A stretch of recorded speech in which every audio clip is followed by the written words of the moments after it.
함께 기도하시겠습니다. 하나님 아버지 감사드립니다. 이 시간 하나님의 말씀을 듣기 원합니다. 성령 하나님 이곳 가운데 임재하여 주시옵소서. 우리의 마음의 눈을 열어주시고 또 주님 듣는 귀를 열어주시사 하나님의 음성이 들려지게 하여 주시옵소서. 설교 자리에 주장하시사 하나님의 말씀이 오롯이 선포될 수 있도록 도와주시옵소서. 예수님의 이름으로 기도드립니다. 아멘. 어떻게 요즘 우리 성도님들 영적 건강과 함께 정신적 건강이 어떠십니까? 건강하게 지내고 계십니까? 감사합니다. 제가 얼마 전에 이 목회 데이터 연구소에서 한국교회의 정신건강 문제에 대한 이런 자료를 배포한 것을 보게 되었습니다. 전반적으로 우리 한국 사회의 이 사람들의, 우리 국민들의 정신건강 문제는 2년 전에 비해서 좀 더 악화되었다. 좋지 않은 상황이다. 이러한 이제 자료의 그런 내용들을 읽어보게 되었습니다. 우리 국민이 가장 많이 경험하는 이 정신적인 문제, 여러분 정신적 문제라고 할 때에도 한 15가지 정도의 그런 분야들이 나눠져 있더라고요. 근데 가장 우리 한국 사회에서 지금 어려운 문제가 무엇이냐면 첫 번째가 심각한 스트레스다 이렇게 되어 있어요. 그 두 번째로 나오는 것은 무엇이냐면 이 수일간 지속되는 우울감. 그래서 지금 한국 사회는 이 스트레스와 우울감 가운데 많은 사람들이 힘들어하고 아파하고 있다라고 이야기를 합니다. 스트레스가 심한 이유가 무엇인지를 조사해 봤더니 여러 가지 복합적 요인이 있지만 가장 첫 번째는 경제적인 이유였어요. 그 두 번째도 직업과 관련된 일. 그래서 결국에는 이 첫 번째, 두 번째가 다 이 경제적인 문제와 연관이 있습니다. 높은 물가와 또 치솟는 부동산 가격, 또 경제적인 불확실성, 여러 가지 투자를 하는데 손실을 보는 이런 것들로 인해 많은 분들이 스트레스와 우울 가운데 살아가고 있다라는 것입니다. 때로는 나는 열심히 일하고 살아가는데 이 외적인 환경의 변화에 따라서 우리의 삶의 그런 것들이 어려움이 찾아오는 그러한 상황이 펼쳐진다라는 것입니다. 근데 그 자료에서 참 보았던 그 핵심적인 내용은 무엇이었냐면 이러한 스트레스와 우울감이 믿지 않는 사람이나 이 믿는 성도분들이나 별반 차이가 없다라는 그러한 통계 자료였습니다. 그러니까 아마 여기 계신 우리 성도님들도 많은 스트레스와 우울감을 가지고 계실 줄로 생각이 됩니다. 그러신가요? 이 예배를 통해 또 하나님께 내어 맡기시고 또 회복이 있는 시간이 되시기를 주님의 이름으로 축복합니다. 오늘 우리가 읽은 이 다니엘서 말씀, 저는 이 다니엘을 참 좋아했습니다. 청년 시절에. 그래서 우리 청년 시절에는 이제 학교 같은 데에서 뭐 영어 이름을 만들기도 하고 하는데 저의 영어 이름은 이 다니엘이었어요. 다니엘을 해서 이제 제 이름을 발음하기가 쉽지 않기 때문에 영어 이름을 사용했는데요. 그만큼 저는 이 다니엘을 참 좋아했습니다. 제가 이제 대학교 때 이제 여러 가지 수업이 있는데 교양 과목 가운데 이제 기독교 관련된 과목을 이제 듣게 됐어요. 제가 다니던 학교가 기독교 학교여가지고 일반 것들을 저는 경영학을 공부했지만 이 기독교 관련 수업을 들었는데 그 수업 한 과목이 저의 대학 생활에 참 큰 영향력을 미쳤던 구약 성경 전체를 이렇게 개관하는 수업이었는데요. 근데 그때 마지막에 우리 교수님이 주신 말씀이 저는 지금도 기억이 납니다. 그것이 무엇이냐면 하나님의 자녀로서의 정체성을 타협하지 말아라. 그때 우리 교수님이 그걸 이제 영어로 한 문장으로 쫙 해주셨는데 그게 바로 Do not compromise your identity of son of God 해가지고 하나님의 자녀의 정체성을 꼭 붙잡고 살았던 사람, 그 사람이 다니엘이고 그 메시지를 우리에게 지금도 전해주고 있는 것입니다. 여러분, 다니엘은 이 남유다 사람이었어요. 근데 이 다니엘이 살던 시기가 어떤 시기냐면 이제 바벨론이 이 남유다를 공격하면서 이 남유다를 무너뜨리는 그런 출발점이 되는 그런 시기였습니다. 우리가 구약의 파노라마나 성경을 읽어서 아시겠지만 이 남유다가 하나님의 말씀을 버리고 우상을 숭배한 것 때문에 하나님께서 북이스라엘을 멸망시키신 것처럼 우리 지난주의 말씀에서는 이 아수르가 북이스라엘을 멸망시키는 그 이야기를 나눴었는데요. 남유다도 이제 하나님이 심판하시는 겁니다. 이방 나라를 들어서 세 차례에 걸쳐서 이제 사람들을 포로로 잡아가는데 1차 포로로 잡아갈 때 누구를 잡아갔냐면 바로 왕족과 귀족들의 청소년들을 데려가게 돼요. 근데 그때 잡혀간 사람들이 누구냐면 다니엘과 세 친구가 그때 바벨론으로 잡혀갑니다. 여러분 생각해 보십시오. 그냥 자기의 일을 잘 살아가고 있는데 이제 앞으로 내가 크면 이 남유다에서 무엇인가 일을 해야지 하고 이 왕족 귀족의 자녀들이 자라고 있는데 어느 날 이방 나라가 찾아와 침입해가지고 이들을 데려다가 다른 나라로 잡아간 거예요. 얼마나 큰 충격과 스트레스를 가지고 살았겠습니까? 앞으로 어떤 일이 펼쳐질지 알지 못하고 또 자신이 살아왔던 생각했던 꿈들을 이룰 수 없는 이 외적인 상황과 환경 가운데 아주 어려움에 닥친 그 상황, 그것이 바로 이 다니엘의 상황이었어요. 근데 여러분, 다니엘을 이제 바벨론에서 잡아간 다음에 바벨론의 정책은 무엇이었냐면 자신들이 공격하고 식민지로 삼은 그 나라의 젊은 사람들을 데려다가 바벨론화 시키는 거예요. 바벨론 교육을 시켜가지고 바벨론이 원하는데 이 사람들을 이제 사용하는, 등용해서 사용하는 이제 그러한 사람들로 이제 이 청소년들을 잡아가게 된 것입니다. 다 바벨론 사람으로 동화시키려는 거죠. 그래서 제일 먼저 이들에게 한 것이 무엇이냐면 이들의 이름을 바꾼 것이에요. 여러분, 이름이라는 것은 분명히 부모님이나 그 이름을 지어주실 때 그 이름의 뜻이 있지 않습니까? 소원이 있고 소망이 있는 것이에요.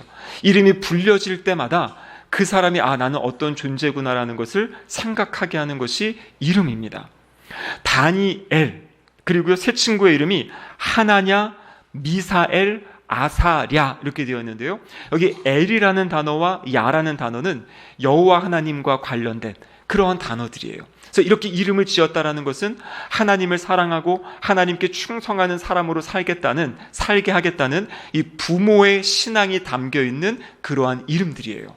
그런데 이 이름을 바벨론의 느부갓네살 왕이 다 바꿔버립니다. 여러분, 다니엘이 어떤 이름으로 바뀌었는지 아십니까?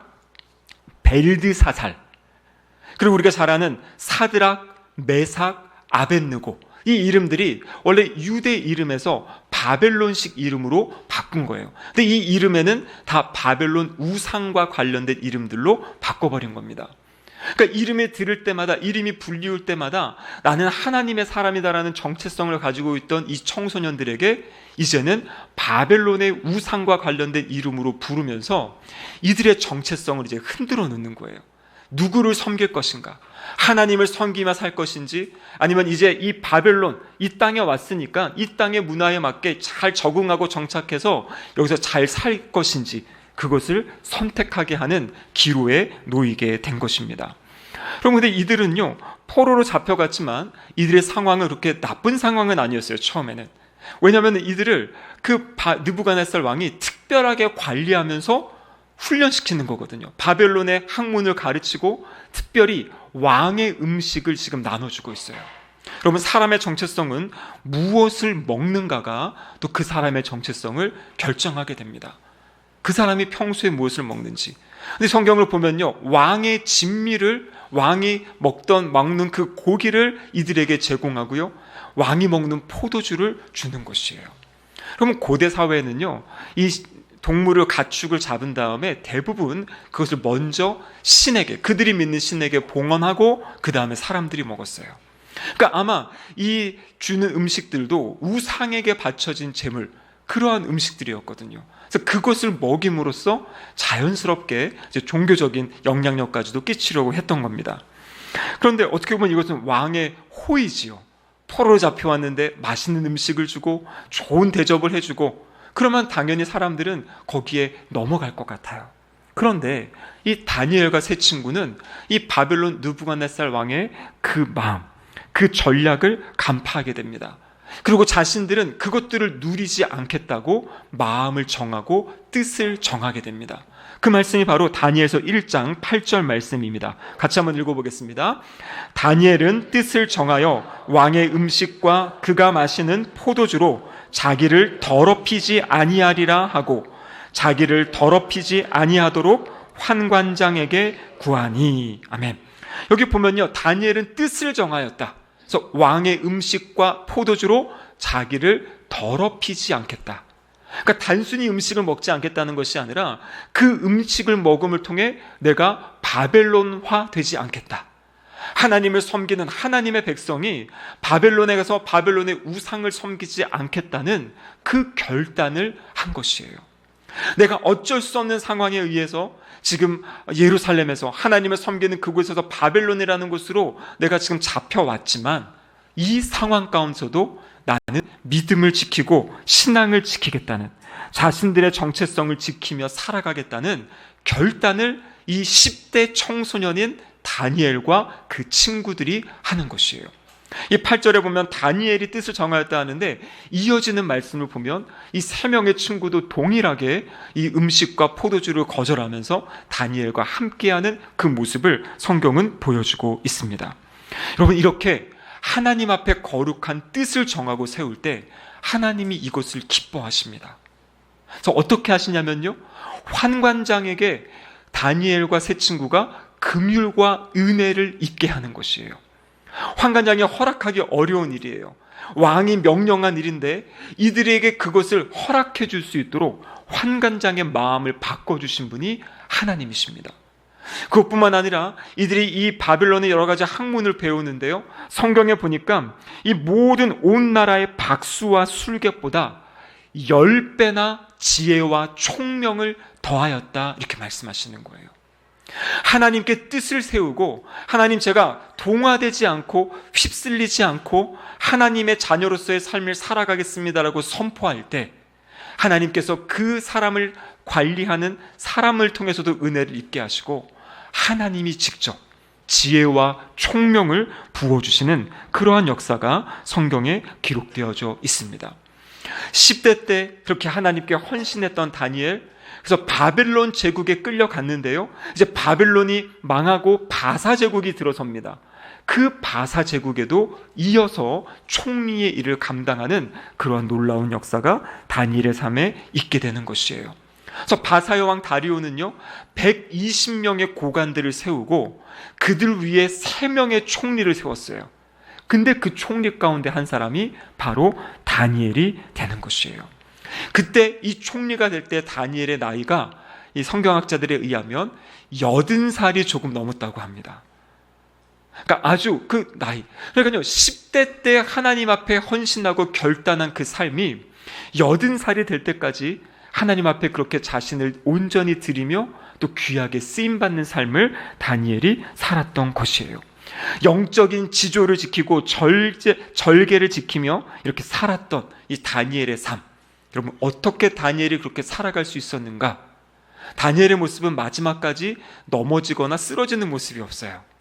끊임없이 하나님 앞에 귀하게 살아가는 모습이거든요. 그 다니엘의 삶의 귀한 비밀이 무엇이냐면 다니엘은 기도를 생활화했다라는 것이에요. 다니엘은 기도의 사람이었습니다. 여러분, 다니엘서 2장에 보면 다니엘이 큰 위기를 맞이하게 됩니다. 근데 그 위기의 상황에서 다니엘이 선택한 것이 무엇이냐면 하나님께 기도하는 것이에요. 다니엘서 2장에 보면요, 바벨론 왕 느부갓네살 왕이 된 후 2년이 지난 다음에 꿈을 꾸게 됩니다. 근데 그 꿈이 이 왕에게 너무나 충격적인 꿈이었어요. 성경으로 보니까요, 마음이 근심하고 번민이 되어서 자신의 삶의 자리를 살아갈 수가 없는 겁니다. 그래서 그 당시에 바벨론에 있던 모든 술사와 이 방백들, 이 점치는 사람들을 다 불러 모읍니다. 그리고 그들에게 명령을 하는데요, 어떤 명령을 하냐면 내가 꾼 꿈이 무엇인지 그 꿈 내용을 설명하고 그 꿈의 내용을 해석해라, 이러한 명령을 내리는 겁니다.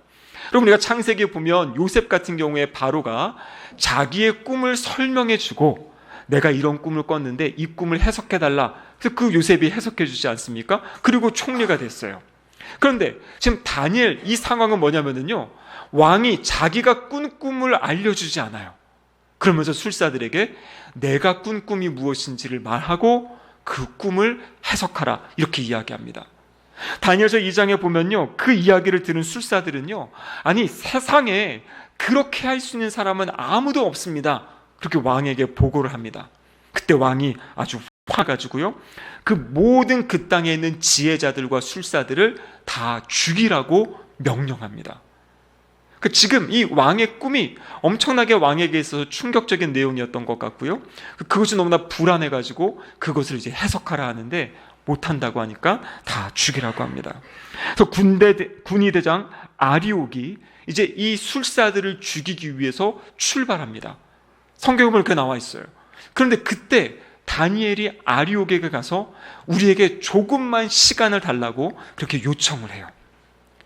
이 아리옥의 허락을 받은 다니엘이 가장 먼저 한 것이 무엇이냐면 바로 자신의 새 친구들에게 찾아갑니다.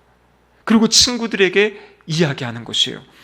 다니엘서 2장 18절 말씀인데요, 같이 한번 읽어보겠습니다.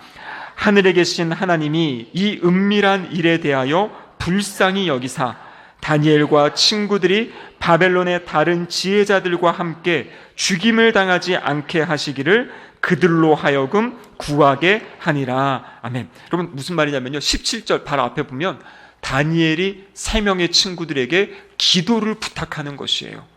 하나님이 우리를 긍휼히 여기셔서 하나님의 그 비밀, 그 느부갓네살에게 주신 꿈을 통해 하나님이 말씀하시려 하는 그 비밀을 우리에게 알려주셔서 우리가 죽임을 당하지 않게 해달라고 우리 함께 기도하자.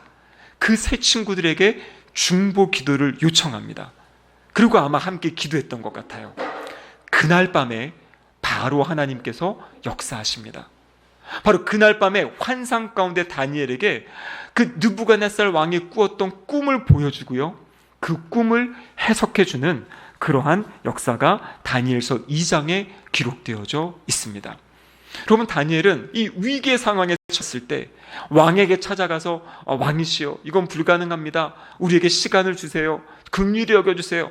왕에게 매달리는 것이 아니라 하나님 앞에 나아가서 하나님께 무릎 꿇고 기도하는 것이에요. 그리고 혼자 기도한 것이 아니라 기도의 동역자들을 세워서 우리 함께 기도하자, 친구들에게 부탁을 하고 함께 기도하는 그러한 모습을 보여주고 있습니다. 우리의 삶에도 내가 예상치 못했던 여러 가지 어려움들이 찾아올 수 있어요. 그것이 우리의 마음을 아프게 하기도 하고요, 그것이 우리의 마음을 힘들게 합니다. 여러분, 그럴 때 때로는 내가 너무나 지쳐있을 때는요, 기도가 나오지 않을 때가 있어요. 내가 기도의 자리에 가야 된다는 것도 알고 기도해야 된다는 것도 아는데 그 기도하지 못하는 그러한 상한 심령이 있을 때가 있습니다. 여러분, 그렇기 때문에 우리에게 중요한 것은 무엇이냐면 함께 기도할 수 있는 기도의 동역자들이에요. 정말 나의 삶을 나눌 수 있고 나의 아픔을 나눌 수 있고 나를 위해 함께 기도해 줄 수 있는 그러한 동역자들이 우리에게 있어야 됩니다.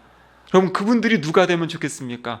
제일 좋은 것은 우리 가족들이 그렇게 하면 제일 좋겠죠. 우리 부부가 함께 그 기도 제목을 나누고 우리 자녀들과 함께 나누고 기도할 수 있다면 좋습니다. 근데 그러한 상황이 안 된다면, 아니 우리 가족보다 더 기도가 필요하다면 우리 구역 식구들이 그러한 우리 공동체가 되면은 참 좋은 것이에요. 그래서 구역 예배를 드리고 함께 자신들의 삶을 나눌 수 있고, 그래서 그것을 위해 함께 뜨겁게 기도해 줄 수 있고 축복해 줄 수 있는, 우리 신길동 교회 안에도 지금까지 그런 아름다운 역사들이 많이 있었던 것을 아는데요, 앞으로도 함께 그렇게 기도하면서 우리의 이 삶의 자리를 감당해 나가시기를 주님의 이름으로 축복합니다. 이것은 우리 주님의 약속의 말씀이에요. 마태복음 18장 19절에 보시면 예수님께서 말씀하십니다. 진실로 다시 너희에게 이르노니 너희 중에 두 사람이 땅에서 합심하여 무엇이든지 구하면 하늘에 계신 내 아버지께서 그들을 위하여 이루게 하시리라. 두 사람이 합심하여 기도할 때 하나님이 응답하신다고 약속하셨어요. 야고보서 5장 16절에 보시면은요, 그러므로 너희 죄를 서로 고백하며 병이 낫기를 위하여 서로 기도하라. 의인의 간구는 역사하는 힘이 큼이니라. 우리가 아플 때, 힘들 때 주님 분명히 말씀하셨어요. 서로 병 낫기를 위해서 기도하라. 여러분, 약속의 말씀을 붙잡고 기도함으로 우리의 삶의 자리를 승리하시기를 축복합니다. 두 번째, 우리 다니엘은요, 기도할 때 하나님의 약속의 말씀을 붙잡고 기도했던 것이에요. 오늘 우리 본문 다니엘서 9장 3절 말씀인데요, 여기 보면 이렇게 시작하지요. 내가 금식하며 베옷을 입고 재를 덮어쓰고 주 하나님께 기도하며 간구하기를 결심하고, 이렇게 되어 있어요. 한마디로 이야기하면 지금부터 내가 본격적으로 기도하겠다고 결심한 내용이 나와 있습니다. 근데 여러분, 다니엘이 결심하게 된 데에는 그 앞에 사전에 내용이 있는 것이에요. 왜 다니엘이 갑자기 기도하기로 결심하고 이렇게 금식하면서 특별한 작정을 하였는가? 예레미야서 25장 11절과 12절에 보면 이런 말씀이 있습니다. 같이 한번 보시겠어요? 이 모든 땅이 폐허가 되어 놀랄 일이 될 것이며 이 민족들은 70년 동안 바벨론의 왕을 섬기리라. 여호와의 말씀이니라. 70년이 끝나면 내가 바벨론 왕과 그의 나라와 갈대아인의 땅을 그 죄악으로 말미암아 벌하여 영원히 폐허가 되게 하리라. 아멘. 여러분, 오늘 본문 1절을 보면 지금 이 상황은 메대 족속 아하수에로의 아들 다리오가 왕이 되었을 때예요. 그러니까 무슨 말이냐면 지금 바벨론에서 이제 바사로 이제 변화된, 이제 나라가, 이 세계가 바뀐 그런 상황이거든요. 그런데 그 상황이 어떤 거냐면 바로 예레미야 선지자를 통해서 하나님이 약속하신 70년이 차면 내가 바벨론을 무너뜨리고 그리고 너희를 포로 생활로부터 자유하게 하겠다라는 그 약속의 말씀, 그 말씀을 주셨어요. 다니엘이 하나님의 말씀을 읽고 묵상하다가 그 말씀을 발견한 것이에요. 그래서 오늘 본문 9장 2절에 보면 이렇게 되어 있죠. 선지자 예레미야에게 알려주신 그 연수를 깨달았나니. 하나님의 말씀을 읽고 묵상하는 가운데 지금 내가 살아가는 이 시기가 이제 하나님께서 우리에게 회복을 주시고 우리를 다시 돌려보내는 시기구나 라는 것을 알게 된 것이요, 깨달아 알게 됐어요. 그리고 다니엘이 특별한 기도를 시작하는 것이에요. 하나님 작정하신 그 뜻을 우리에게 이루어 주세요. 하나님의 계획이, 하나님의 약속이 우리의 삶의 자리 가운데 나타나게 해주세요. 그렇게 약속의 말씀을 붙잡고 기도하고 있는 것입니다. 여러분, 요즘에 붙잡고 있는 약속의 말씀 있으십니까? 어떤 말씀 붙잡고 계세요? 우리는 그 말씀이 있어야 돼요. 그래서 제가 이 올 초에 이 대신방을 하면서 어떤 말씀을 가지고 제가 설교를 했습니까? 우리 성도님들이 송구 영신 예배 때 받으셨던 그 말씀이잖아요. 여러분, 그 송구 영신 때 받는 것을 그냥 지나가고 그냥 의미 없이 하지 마시기 바라요. 하나님이 그 말씀은 2025년 한 해 내가 정말 붙잡고 기도하고 그렇게 나아가야 될 나에게 주신 말씀이라고 여러분 붙잡으시고요, 끊임없이 그 말씀을 묵상하시고 암송하시고 선포하시기 바라요. 그럴 때 하나님이 그 말씀대로 우리의 삶에 일하시고 역사하십니다. 뿐만 아니라 여러분, 주일 설교 말씀이라든지 아니면 우리 예배 말씀, 아니면 여러분이 개인적으로 말씀을 읽고 묵상하다가 이 말씀은 정말 하나님이 나에게 주신 약속의 말씀이다, 아니면 이 말씀을 내가 약속의 말씀으로 붙잡겠다라는 말씀이 있을 때 그 말씀을 기록하시고 그 말씀을 읽으시며 선포하시고 무엇보다도 붙잡고 기도하시기 바라요. 그럴 때 정말 하나님의 말씀이 우리 가운데 이루어지는 놀라운 역사들을 경험할 수 있습니다. 그래서 여러분, 그래서 말씀을 붙잡고 기도하는 가장 좋은 방법이 뭐냐면 큐티하는 거예요. 큐티. 매일 아침마다 하나님 주시는 말씀을 붙잡고 읽고 묵상하고 거기에 주시는 감동을 가지고 하나님께 기도하며 살아가는 삶. 여러분, 이것이 바로 영생을 누리는 삶인 줄로 믿습니다. 마지막 세 번째로는요, 다니엘은 언제나 시간을 정하고 규칙적이고 습관적으로 기도했어요. 시간을 정하고. 여러분, 다니엘서 6장에 보면 그 유명한 다니엘이 사자굴에 던져지는 그런 말씀이 있습니다.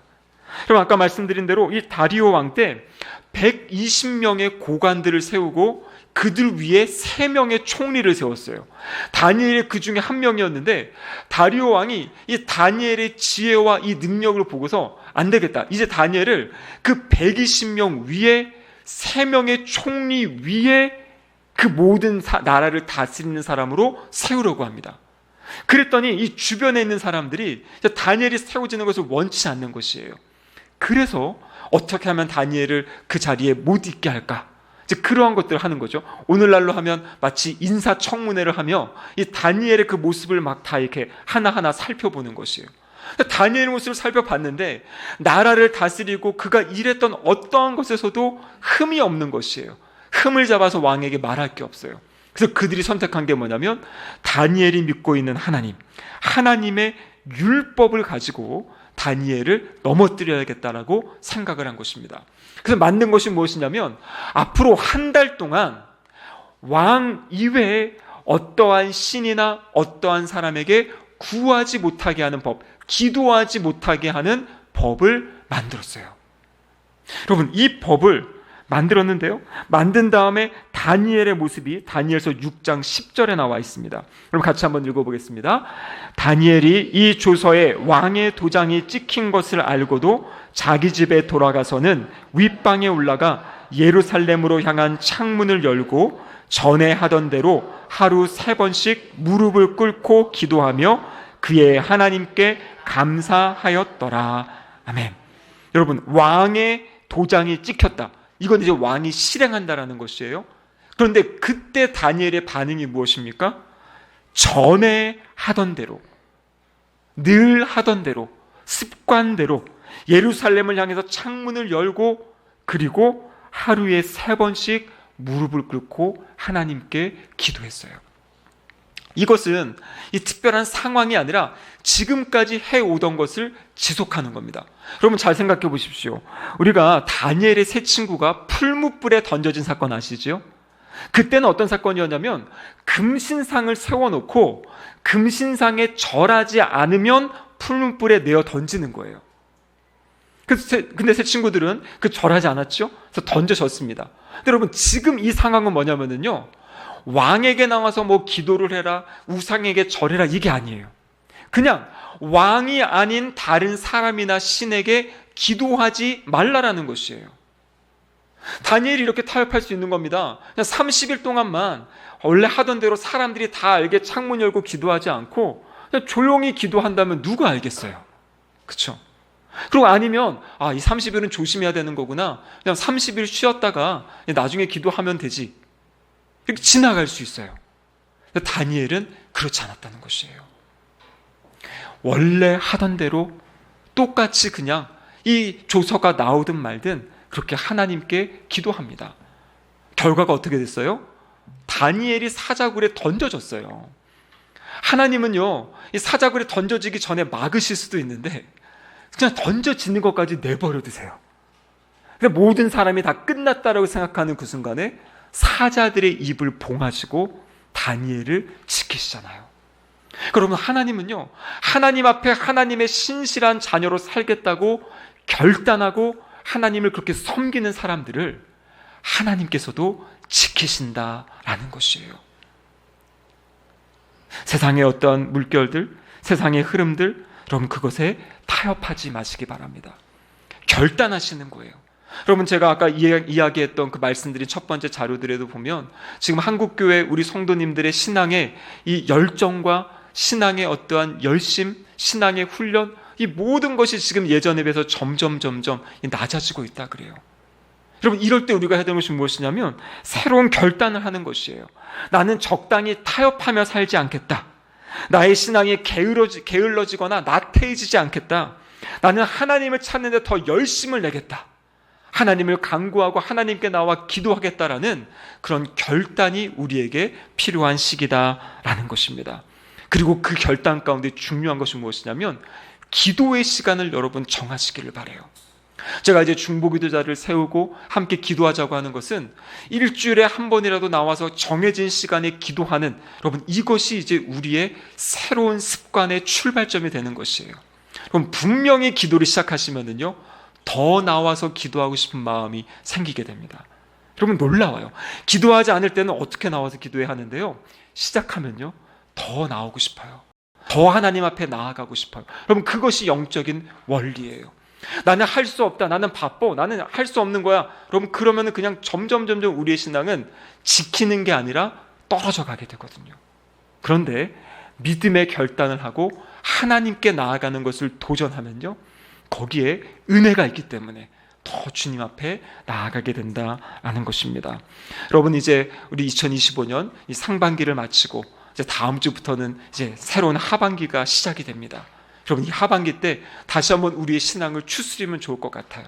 교회적으로도 함께 중보기도 하고 기도의 모임들을 할 때 우리 성도님들도 함께 개인적으로도 내가 이렇게 시간을 내서 기도해야지. 여러분 길지 않아도 괜찮아요. 하지만 중요한 것은 시작하는 것입니다.